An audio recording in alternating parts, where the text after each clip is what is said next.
দেখো এই যে আমার হাতে 5টা আঙ্গুল, 5টা।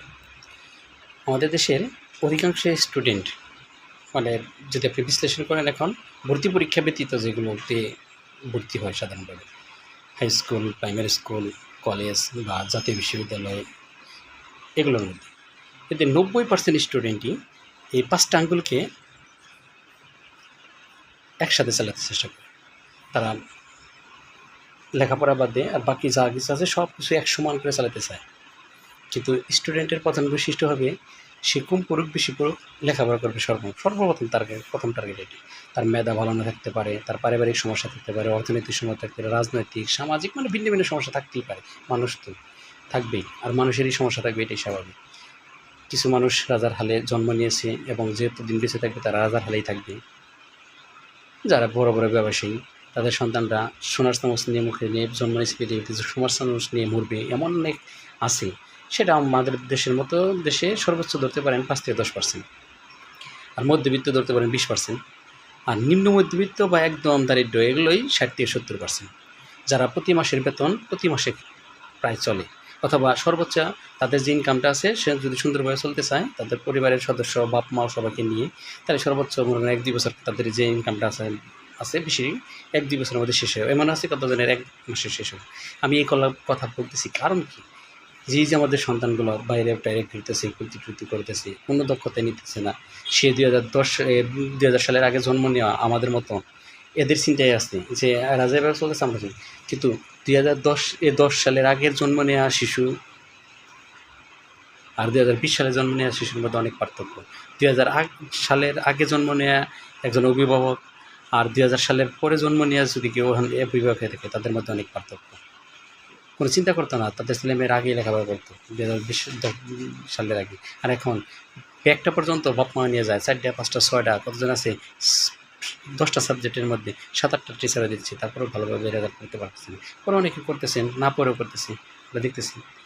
আমার এই ভিডিওটা করার কারণ হলো আমরা আমাদের এই সন্তানদেরকে, বিশেষ করে 2010 সালের পরে যারা জন্ম নিয়েছে এই সন্তানদেরকে যদি আমরা তাদের দায়িত্ববোধ, কর্তব্যবোধ এগুলো না শেখাতে পারি এই বিশ্বায়নের যুগে, গ্লোবালের যুগে, তাহলে আমরা অনেক পিছিয়ে যাব।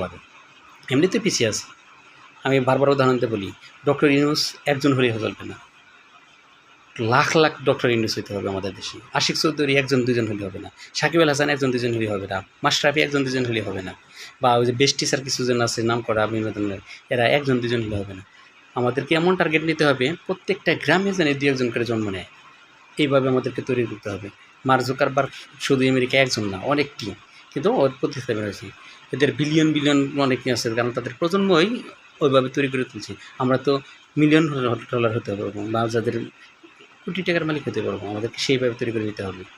সব দিকে এই 5টা যে আঙ্গুল 5ভাবে আমাদেরকে, যারা লেখাপড়ায় ভালো তাদের লেখাপড়াটা আমাদের বেশি ফোকাস করতে হবে, যারা খেলাধুলায় ভালো তাদেরকে লেখাপড়াটা একটু কম দিয়ে খেলাধুলায় বেশি করতে হবে, যারা এই এআই, এজিআই অথবা আরও যে বিভিন্ন ধরনের প্রজেক্ট, ব্যবসা বাণিজ্যগুলো, ওর ক্ষেত্রে যাদের ফোকাস ভালো, তাদের মিনিমাম এসএসসি বা ইন্টারমিডিয়েট পাস করে তাদের ওই দিকে ফোকাস করে দিতে হবে।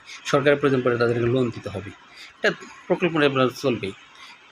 কিছু 2-1টা সাবজেক্ট রাখতে হবে, যে সাবজেক্টগুলো এসএসসি লেভেল বা ইন্টার লেভেলের বেসিক হিসেবে থাকবে, ওটা মার্কসের জন্য যোগ করতে হবে না।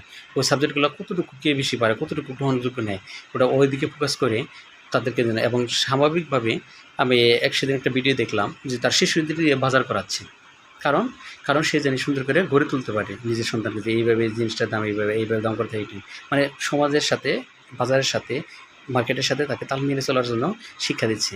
আজকে একজনকে জিজ্ঞেস করলাম, সে বলতেছে আমার ছোট্ট শিশু 6 বছর 7.5 বছর, ওর ব্যাগ ওকে দিচ্ছি, যে ওই নিজের জিনিসটা যেন ট্যাকেল দিতে পারে। আমরা কেন পারবো না? আমাদেরকে এইভাবে তুলতে হবে, আমাদের সঙ্গে আদর করেন। আমি উদাহরণ দিয়ে সেদিন একজন মেয়ে বললাম, আমার মেয়েটাকে আমি একটু কাজও করাই না, কাজ করার না, কদিন পরে বিয়ে দেবেন, বয়স 23 হয়েছি, অনার্স 3rd ইয়ারে পরে বিয়ে দিবেন, তার শাশুড়ির সাথে মিলবে না, কাজ করবে না। পরে কী হবে, শাশুড়ি কষ্ট করে সুন্দর করে জীবনটা চালিয়ে যাবে কষ্ট করে, আবার আপনার মেয়েও শাশুড়ি হবে, তার ঘরে যে সন্তান হবে সেই সন্তানগুলো কীভাবে। আর যদি বলেন না আমার সন্তান বিয়ে দিব না, আমার মেয়ে বা ছেলেকে বিয়ে দিব না, কোনো সমস্যা নেই, লিভ টুগেদার থাকবে, অনেক কিছু থাকবে। তাহলে এই যে আমি আর আপনি এত কথা বলে লাভ নেই, এত কিছু তাহলে দরকার কী? কারণ আমরা সর্বোচ্চ 50, 60, 100 বছর বাঁচবো, তারপর পৃথিবী এমনি শেষ হয়ে যাবে। যত যাই বলেন, বিবাহ বা সম্পর্ক, এই সম্পর্কটা রাখতে হবে। সন্তান উৎপাদন করার জন্য হলেও, পৃথিবীটাকে একটু বাঁচিয়ে রাখার জন্য হলেও এই সম্পর্কটা রাখতে হবে। সেটা যে অত্যাধুনিকভাবে রাখুন আর যেভাবে রাখুন, আপনি যে রেজাল্ট করবেন সেই রেজাল্টের ফল কম আর বেশি পাইতে হবে। কেউ হয়তো বা ধরাছোঁয়ার বাইরে থাকে, কিন্তু একটা কথা মনে রাখেন, বৃষ্টি যদি আপনার বাড়ির পাশে পড়ে, রাস্তা যদি নিচু থাকে, আপনি যেভাবে যান, হয় অর্থ খরচ করে যেতে হবে, না পা ভিজিয়ে যেতে হবে, উপায় নাই। সুতরাং অন্য জায়গায় ঢেউ লাগলে, আগুন লাগলে আপনার তাপ একটু হলেও লাগবে। সুতরাং আমরা এইভাবে চেষ্টা করি, সকলের ছেলেমেয়েকে আমরা ভালো করার চেষ্টা করি, তাহলে দেখবেন যে আমাদের সমাজটা ভালো।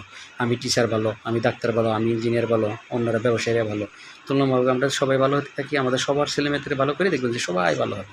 একজন এটা ভালো করতে চেষ্টা করেন না, তাহলে সমস্যা হবে। পুঁজিবাদী ধনতান্ত্রিক আর আকাশ লেভেল ছিল না, আর এটার ছোঁয়া আপনারও লাগবে। আপনি বেশি টাকা ইনকাম করবেন, বেশি টাকা খরচ করে অন্য কিছু করতে হবে, আর সবাইরে ভালো করবেন, কম টাকা ইনকাম করলেও সুন্দরভাবে আমরা চলতে পারবো। ভালো থাকুন সবাই, সুস্থ থাকুন, এবং সবাই বিভিন্ন ধরনের তথ্য সবাইকে দিয়ে জাগিয়ে তুলি। আমাদের সমাজটা, বিশেষ করে আমাদের এই বাংলাদেশটা অনেক নিচে নেমে গেছে, আমাদেরকে সামনের দিকে এগিয়ে যেতে হবে, আমাদেরই নিতে হবে। আপনার 80 বছর বয়স, 10 বছর বয়স, 50 বছর, 100 বছর, সেটা দেখার বিষয় না। আপনি কথা বলতে পারলে আপনি বলে যান, একজন না একজন শুনবে, আশা রাখি। আসুন আলোচনা হয়ে যায় এই সমাজের মাঝে।